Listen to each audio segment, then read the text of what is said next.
Welcome back, guys. Today we're going to do a video on Rubio Monocoat. This has become one of my favorite finishes to use over the last year, and the results that I've gotten from it are just absolutely amazing. The finish is a low sheen, very natural look. It's not like a polyurethane or something that is a surface-based finish. This is a finish that is a scientifically based finish. It molecularly bonds to the wood fibers.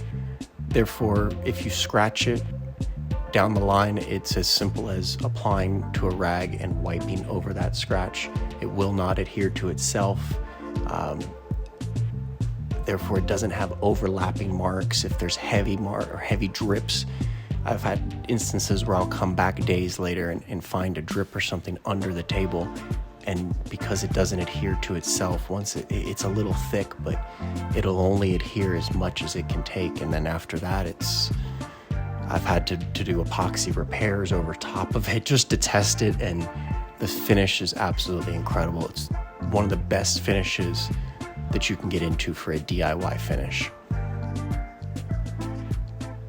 As you see, I began to apply. I made sure that my wood was wiped down, that there was no extra wood fibers, being that this product binds to wood fibers.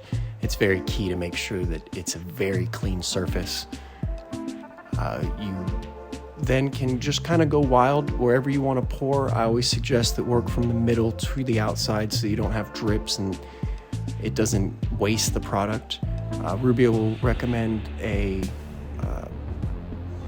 trowel or just a spatula like this here, or a putty knife, and you just kind of work the finish around. There's no overlap marks to worry about.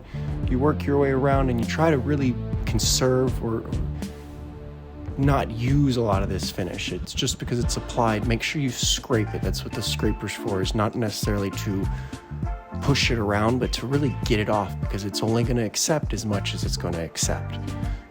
So you see I work the finish around, getting it all the areas. I'll then take a glove hand, and being that this is just some leftover Rubio that I had, I'm gonna go a little crazy and I'll wipe the edges. But Rubio is a little bit expensive. I believe a container this size is about $60 to $70.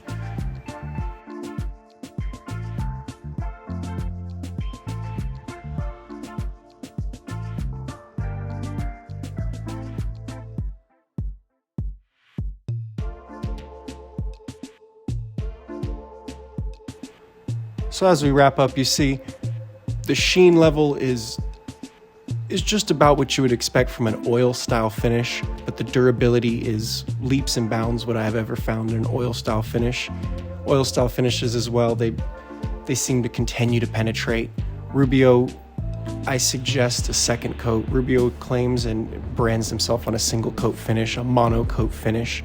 I always go a little bit extra, so do plan to purchase a little bit extra in order to put it over an entire surface, but this small can should do almost any project you have, all the way up to a full-size table.